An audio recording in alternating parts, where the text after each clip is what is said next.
This video was recorded with the AverMedia Live Gamer Portable. Skip it up and that up.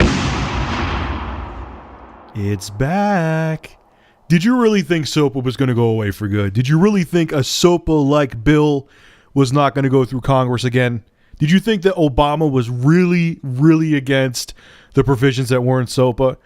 No, it was election time. He knew it was unpopular. That's why he pretended to be against it. The administration is trying to bring back SOPA, or at least SOPA-like laws.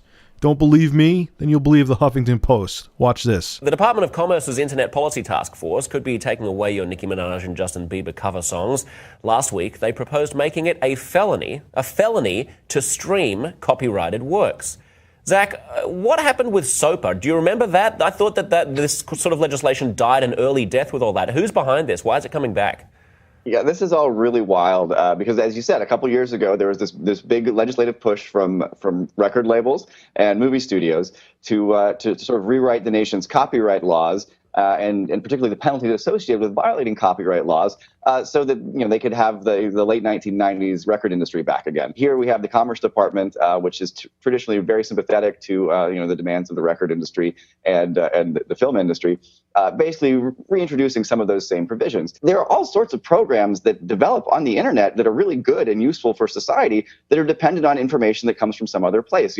Right now there are programs that exist that allow you to create mixes based on material that's available through some other database. If that other database has a problem with it and you end up making a mix with this other information, suddenly you and the program that you use to make the mix are liable for a felony, which seems totally wild. YouTube, SoundCloud, all of these things. There's a program called 8tracks.com. Like I said, just lets you mix stuff. It links up to SoundCloud. If you're an artist, you have your stuff on SoundCloud, you want these other programs to be a way for people to come across your music. That's the whole point. But if there's a flaw somewhere with SoundCloud, you could end up having these other future innovative existing and future innovative sorts of platforms totally stymied because people are afraid that they're not just going to face some sort of fine or have some sort of weird legal thing to work out. They'll be liable for felony charges. There are other parts of the administration that really have taken this extreme maximalist position on copyright law, where basically the steeper the penalties, the stricter the rules, the longer the terms, the better the law. And that's just not necessarily true. You want people to be able to share information, and to just start criminalizing the sharing of information seems like a very bad way to go about doing that. I saw this coming from a mile away, man. I called it after SOPA took a shit. I knew the only reason that Obama was against it, all the senators were saying, we're for free speech. We didn't understand the bill.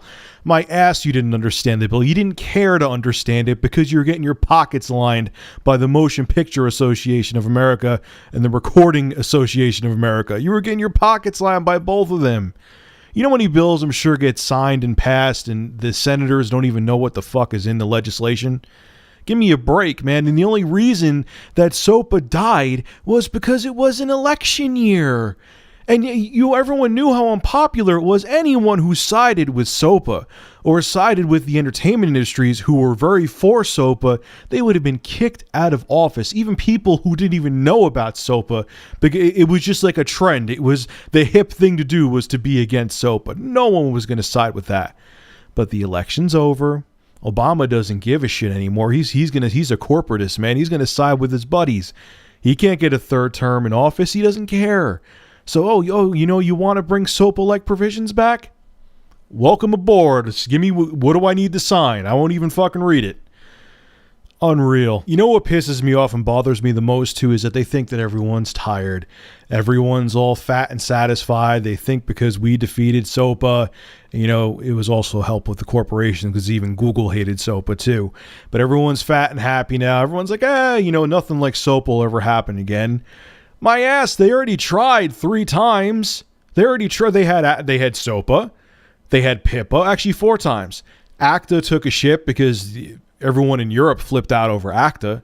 And there's still the Trans-Pacific Partnership Agreement, which is still cooking up beyond this shit with like SOPA 3.0 going through the administration right now.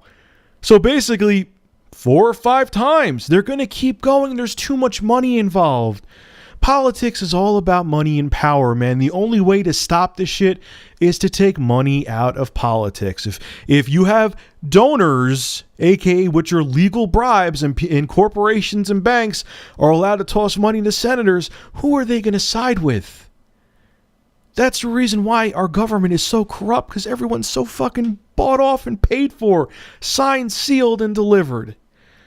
So look, I'll have 2 articles below proving that they're trying to bring back SOPA-like provisions. Pass this video along to people so they actually know that it's true, that this isn't just sensationalism. I'm trying to make a video for views. And they'll see. Welcome to government around, I was about to say United States government, but governments around the world, man, it's all about money and power. And even if we defeat this one, which that's why I'm already talking about it. As soon as I got wind of it, I'm talking about it. They're going to try again. You just have to be willing to fight each time. This is Rich of Review Tech USA signing out. Make sure to rate, comment, favorite, and subscribe, and share this damn video. Have a good one.